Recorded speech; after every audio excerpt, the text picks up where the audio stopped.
교독하겠습니다. 창세기 3장 22절에서 24절. 3장 22절에서 24절. 여호와 하나님이 이르시되 보라, 이 사람이 선악을 아는 일에 우리 중 하나같이 되었으니 그가 그의 손을 들어 생명나무 열매도 따먹고 영생할까 하노라 하시고.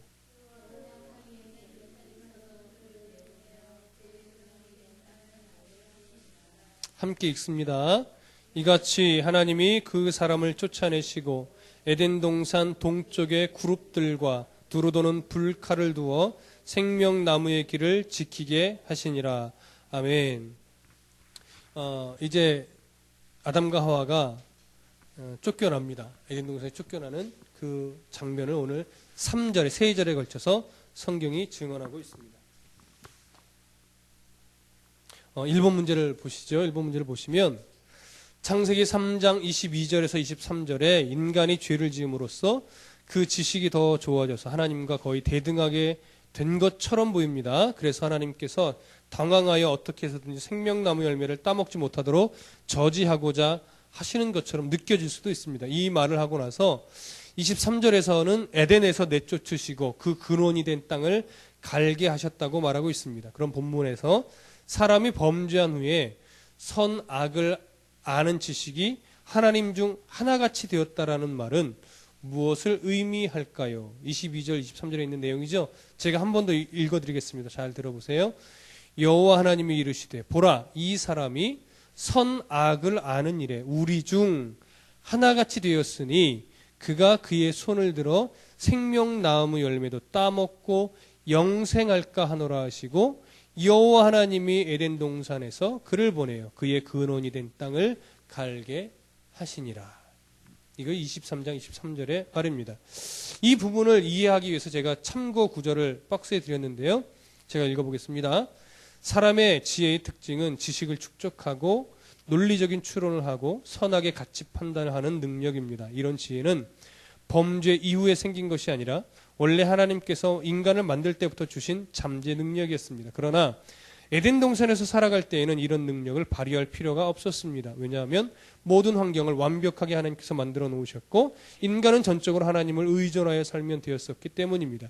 그냥 선악을 판단하는 능력만 있으면 충분했었습니다.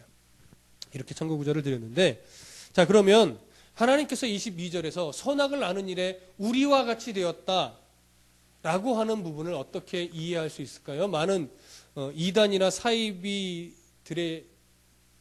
종교를 갖고 있는 사람들이 이 구절을 이야기하면서, 그리고 인본주의적인 성향의 사람들이 이 구절을 통해서 우리 인간이 하나님처럼 될 수 있다, 뭐 이런 식의 의미로 이렇게 이 구절을 인용하는 경우가 가끔 있는데, 이 구절은 사실 그런 의미가 아닙니다.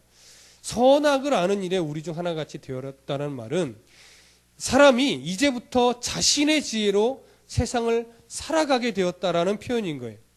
세상과 그리고 에덴 동산은 하나님의 지혜로 만들어졌고 하나님의 지혜로 운영되고 있습니다. 사람은 그 속에서 전적으로 하나님만을 의지하며 살아가면 되었던 거예요. 그런데 범죄로 인해서 이제 아담과 하와는 그 몸과 그 마음에서 영광의 빛이 사라졌습니다. 그래서 이제 더 이상 에덴 동산에서 살 수 없는 존재가 되었어요. 그래서 자신이 만들었던 땅으로 돌아가서 자신의 지혜를 가지고 세상을 살아가는 존재가 되었다라는 것입니다. 그러니까 여러분, 선악을 아는 일에 우리와 같이 되었다라는 말을 쉽게 풀이하면 이렇게 되는 거예요. 우리가 어떻게 이게 사람의 생활에서 이걸 조금 설명할지 조금 어려움이 있는데, 뉘앙스는 이런 거예요. 그래, 이제 그러면 네 힘대로 살아봐. 이런 거 있죠. 부모님이 다 해주면서 이렇게 살았는데, 예를 들어서 이 자식이 그 부모님의 뜻을 헤아리지 못하고 내 힘대로 살아볼래요. 근데 부모님이 보시기엔 아직 때가 아닌데 막 내 힘껏 살아볼래요. 왜 내 인생은 나의 것인데 왜 이렇게 간섭하십니까? 뭐 이런 식으로 할 때 부모님이 가끔 이럴 경우가 있죠. 그래, 너 네 마음대로 한번 살아봐. 그래서 그냥 독립시켜버리는 거예요. 그럼 이게, 그래, 너는 이제 혼자 살 때가 됐다. 네 능력이 대단하니 나가서 먼저 살아봐. 이 얘기입니까? 아니죠. 네가 고생해봐야 부모의 심정을 안다라는 겁니다. 지금 하나님이 선악을 하는 일에 우리와 같이 되었다는 것은 뭐냐면, 이 세상의 모든 운영은 지금 하나님의 지혜로 만들어져서 하나님의 지혜로 세상이 운영돼요. 근데 인간이 그 하나님을 전적으로 의존해서 계속 살아가야 되는데 자신의 욕심과 사단의 유혹에 넘어가서 이제 자신이 하나님께 불순종했어요. 자신의 선택이죠. 그러니까 하나님이 이제 에덴 동산에서 살 수 없는 하나님의 영광이 사라진 그런 존재가 되었으니까 그러면 이 사람은 이제 어쩔 수 없이 자신의 지혜로 자신의 능력으로 자신이 땀 흘려서 자신이 세상을 살아갈 수밖에 없는 그런 존재가 되었다라는 안타까운 표현입니다. 늘 나의 힘으로 내가 도와줘 너가 내 그늘 아래 살았어야 되는데 어쩔 수 없구나. 너는 이제 네 힘대로 살아갈 수밖에 없는 존재가 되었다. 이런 표현이지 그게 능력과 지혜와 이런 면에 있어서 하나님처럼 높아진 존재가 되었다라는 표현이 아니라는 거예요. 이게 얼마나 무지입니까? 이제까지 지혜는 하나밖에 없었습니다. 하나님의 지혜입니다. 하나님의 지혜는 무한한 지혜이고 미래 지혜이고 미래적인 지혜이고 선한 뜻을 이루는 지혜입니다. 그러나 사람의 지혜는 유한한 지혜이고 과거 지향적인 지혜이고 미래를 대비할 수 없는 지혜입니다. 하나님의 선한 뜻을 이룰 수 없는 지혜예요. 그러니까 결국 하나님의 지혜는 미래도 대비하고 모든 만물을 운영할 수 있고 관할할 수 있고 다스릴 수 있는 지혜이지만 인간의 지혜는 우주 만물을 다스릴 수 있는 지혜입니까? 다스릴 수 없는 지혜입니다. 미래를 관할할 수 있는 지혜입니까? 아닙니다. 인간의 지혜는 문명을 발달시키고 과학을 발달시키고 의술을 발달시킵니다. 그러다 보니까 한때 인본주의적인 이 과학주의적인 사고방식이 인간은 역사가 거듭될수록 인간의 삶은 가장 더 행복해진다 이렇게 말했어요. 왜? 의술과 과학과 문명이 발달하니까 인간의 삶을 그만큼 더 행복해질 거라고 했었습니다. 과학주의적인 사고방식이죠. 그래서 그것이 신학으로 들어서 어떤 신학의 발달이 어떤 신학으로 그것이 이렇게 뒤섞였냐면 재림지연설과 이것이 맞물렸어요. 재림지연설이라는 건 뭐냐면 예수님의 재림이 더 늦춰졌다. 사실은 그 뒤에는 뭐 어떤 뉘앙스가 있는 거냐면 예수님이 재림하실 필요가 없다 이거예요. 왜냐? 그 이유가 이겁니다. 과학이 발달하고 의술이 발달하고 문명이 발달하면 의술의 발달으로 인간의 수명은 그만큼 늘어날 것이고 과학과 문명의 발달로 인간의 삶은 더 행복해질 텐데 예수님이 이 땅에 오실 이유가 뭐냐? 이런 거예요. 그래서 왜곡된 신앙과 인본주의적이고 과학주의적인 이 사고방식이 접목돼서 잘못된 신학으로 발전했던 거예요. 한때 그랬었습니다. 근데 그 사상이 팽배할 때 일어났던 세계적인 사건 하나가 뭐냐면 세계 전쟁이었어요. 1차 세계대전, 2차 세계대전. 그 세계대전을 겪으면서 과학이 발달한다고 인간이 행복해지는 것은 아니다라는 것에 대한 어떤 그 반증이 되었던 거죠. 인간의 지혜가 이렇습니다. 아무리 뛰어나다 할지라도 인간의 아주 본질에 대한 문제에는 한 걸음도 나아가지 못했어요. 인간의 과학이 발달한다고 왜 지진이 일어나고 그 지진을 막을 수 있는지 해결됩니까? 폭풍이 몰아치고 태풍이 몰아칠 때 그 태풍과 폭풍에서 완벽하게 그 과학이 막아줍니까? 홍수 막아줍니까?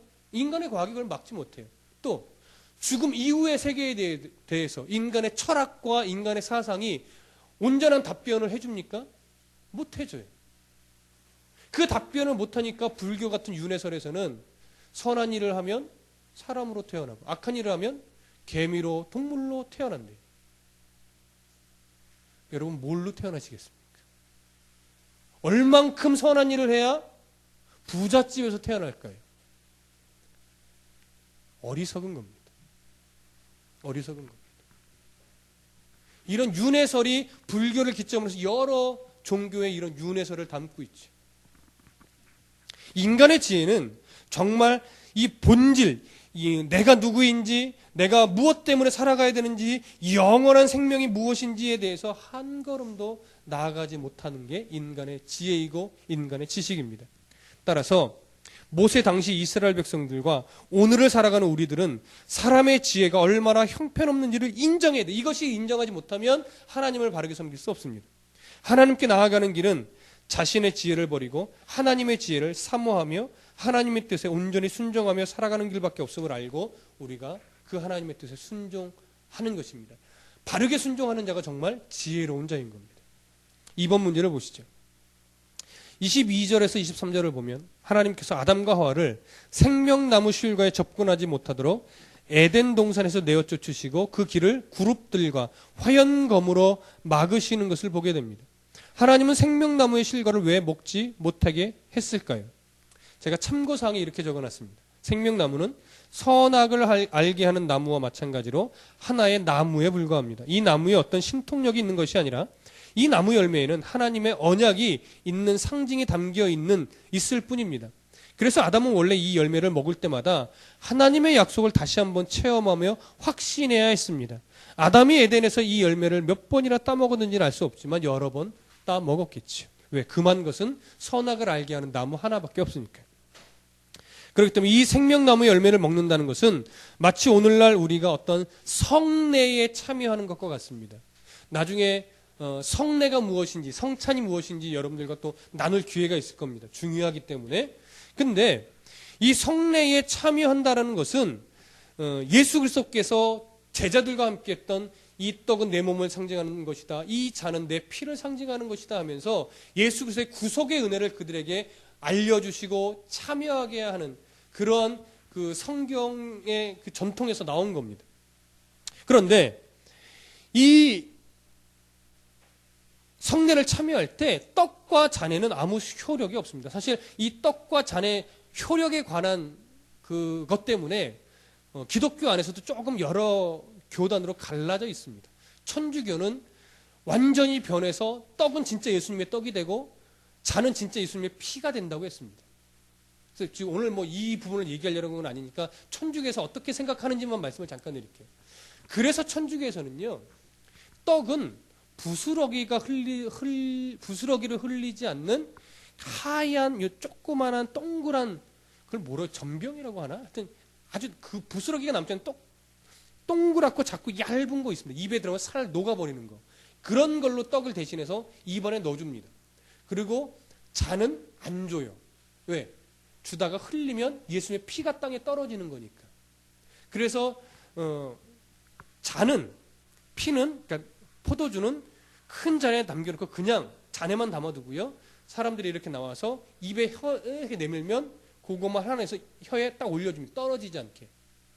그러면 이 잔은 흘릴까봐 성도들한테 주지 않으니까 그 가득 고여있는 잔을 어떻게 할까요?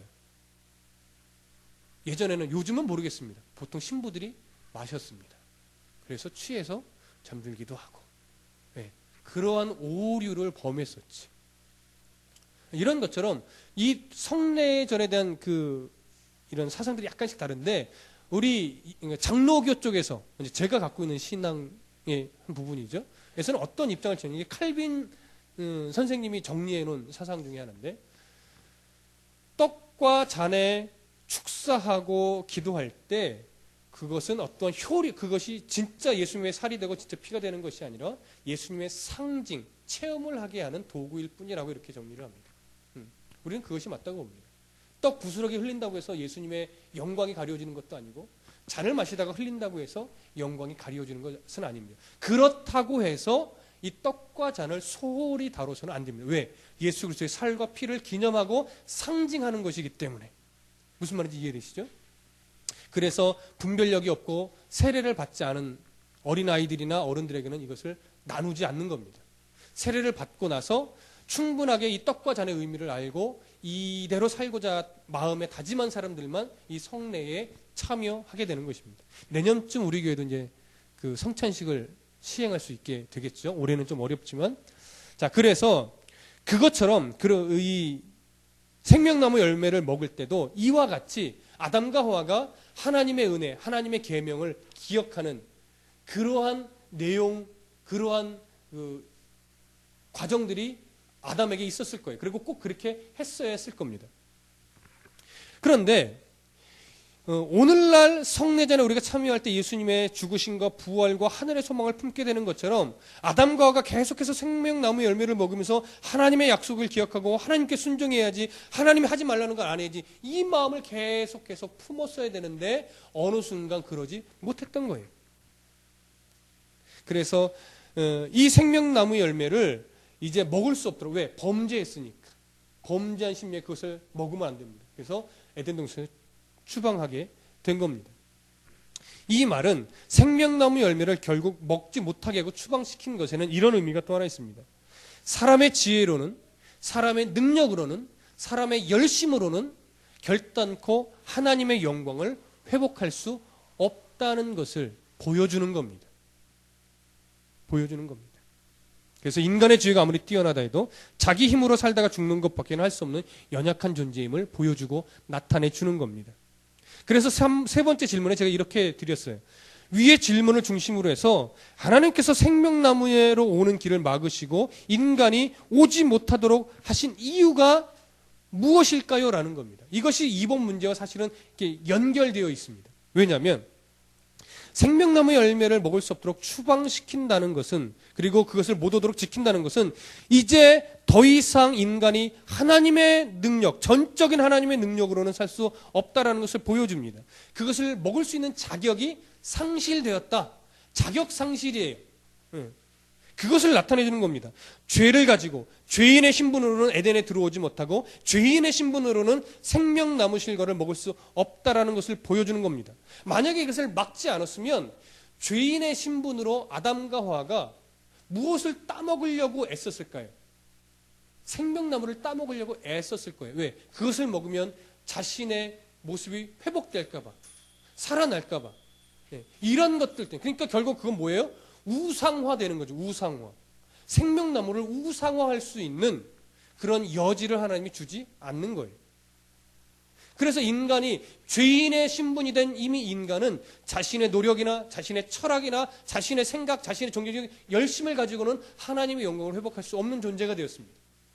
그러나 이후에 이제 하나님께서 그 자격을 회복할 수 있는 은혜를 베푸셨는데 누구를 통해서요? 오직 예수 그리스도를 통해서만 그 자격을 회복할 수 있는 은혜를 예비해 놓으신 겁니다. 구약시대 사람들은 그렇게 자격을 회복시키실 예수 그리스도를 바라보는 믿음으로 구원을 얻은 것이고, 신약시대 이후의 사람들은 이미 그렇게 자격을 회복할 수 있도록 십자가에 죽어주시고 부활해 주신 예수 그리스도의 보혈을 이제 믿음으로 내 삶에 적용시킴으로 어떻게 돼요? 예수 그리스도의 자녀로서의 자격을 회복하는 겁니다. 그러니까 하나님이 신이시기 때문에 과거 예수 그리스도가 오시기 전에 구약시대 사람들의 그 모든 것도 바라보는 믿음이 이미 후대에 예수님이 죽으심과 살아나심으로 인해서 과거의 구약시대 사람들까지 다 소급해서 어떻게 해요? 적용되어지는 거예요. 그래서 구약시대 사람들이 구원받을 수 있었던 것이지, 구약시대 사람들이 율법을 잘 지켜서 구원받았다? 말이 안 되는 겁니다. 그래서 그러면 구약시대 사람들은 어떻게 구원받을 수 있습니까? 하나님, 역사의, 시간의 창조자이고 시간을 주관하는 하나님, 시간과 공간과 이런 것에 구애받지 않으시는 신이기 때문에 인간의 구약시대 사람들도 예수 그리스도로 말미암아 구원을 받았다라는 것이 적용되는 겁니다. 무슨 말인지 이해되셨습니까? 수천 년 후에 예수님이 오셨는데 어떻게 모세 시대 사람들, 요셉 시대 사람들이 구원받을 수 있습니까? 묻는다면 예수 그리스도의 십자가의 죽으심은 과거의 사람들과 그 당시의 사람들과 그 후대의 사람들, 그래서 예수 그리스도를 바라보는 모든 사람들에게 동일하게 적용되어지는 은혜이기 때문에 그렇습니다. 그런데 이 예수 그리스도로만이 다시금 생명을 회복할 수 있고 자녀로서의 지위를 회복하여서 하나님께 갈 수 있는 존재가 되는 것인데, 이것을 막아놓지 않았으면 인간은 지금도 예수 그리스도를 바라보지 않고 생명나무가 어딨나 이것만 찾아다닐 겁니다. 생명나무를 찾으면 구원받을 수 있을 텐데. 그래서 아마 어쩌면 생명나무를 찾아다니는 영화가 수없이 만들어졌을 거예요. 지금도 다큐멘터리로 나오죠. 노아의 방주가 어디 있을까? 예수님의 십자가의 나무 조각이 어디 있을까? 천주교는 성물을 숭배하는 사상이 있기 때문에 천주교 어떤 큰 천주교에서는요, 성인들이 사용하던 유품, 성경에 나왔던 어떤 흔적들을 성물로 모아놓고 그것을 바라보면서 기도하면 자신의 죄가 많이 이렇게 없어진다라는 사상이 있어요. 그래서 아주 효염이 좋은 성물일수록 그 앞에서 오래 기도하면 자신의 죄가 많이 없어진다고 생각해요. 나중에 루터 영화를 보면 그런 장면이 나와요. 그래서 예수님의 십자가에 달리셨던 뼈의 일부분이다, 조각이다라고 해서 성물로 모셔놓은 천주교가 여러 군데 있습니다. 그래서 그것을 다 모아서 무게를 재고 다 모아서 이렇게 대충 예수님 십자가를 맞춰보면 예수님의 십자가 한 10개 이상은 나온답니다. 뭘 반증합니까? 순 가짜라는 거죠. 만들어낸 거예요. 예수님 십자가 없어도 상관없습니다. 노아의 방주의 흔적 없어도 상관없습니다. 오직 우리는 무엇만 바라보면 돼요? 실제로 2000년 전에 이 땅에 오셔서 우리의 죄를 끌어안고 죽으신 그 예수님을 나의 주와 나의 하나님으로 영접하면 되는 거예요. 이것이 바로 생명을 얻는 길이고 자녀로서의 신분을 얻는 길입니다. 혹자는 이런 걸로 싸웁니다. 예수님이 지셨던 십자가가 정말 우리가 말하는 이런 십자가냐, T자 형태의 십자가냐, 아니면 일자 형태의 십자가냐, 이것 갖고 또 논쟁이 많습니다. 당시에는 T자형의 형태를 사용하기도 했고요. 예수님이 십자가를 메고 온 것이 아니고 가로로 된 하나에만 무거운 그를 이렇게 메고서 와서 거기에 못질을 해서 십자가의 틀에 박혔다, 뭐 이런 이야기도 있어요. 그러나 예수님의 십자가가 정말 열십자이면 어떻고 T자이면 어떻고 일자이면 어떻겠습니까? 중요한 건 뭐예요? 우리의 죄를 안고 실제로 죽으셨다는 거. 하나님이신 신이신 예수님이 인간의 몸을 입고 오셔서 죄 없으신 그분이 우리의 죄를 끌어안고 죽으셨다는 이 사실이 중요한 거예요. 그 사실 때문에 우리가 예수님을 영접하면 영원한 생명을 얻는 거죠. 생명나무를 먹는 실과로 가는 길을 막아놓지 않았으면 어리석은 인간의 지혜는 하나님이 약속하신 여자의 후손이 뱀의 머리를 상하게 한다는 이 메시아의 약속을 기다리며 고대하는 사상이 아니고 메시아보다 더 중요한 건 생명나무를 찾아야 돼. 이렇게 바뀐다는 인간의 지혜. 그게 인간의 지혜의 한계라는 겁니다. 그래서 하나님께서는 그런 어리석음을 행하지 못하도록 인간에게 그 길을 막아놓으시고 오직 예수 그리스도만 바라볼 수 있게 해 주신 것입니다.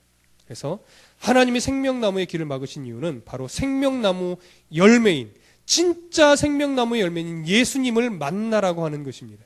인간은 그냥 놔두면 생명나무를 우상시하고 영원한 생명을 얻기 위해 일평생 생명나무 실과만 찾으러 다닐 것입니다.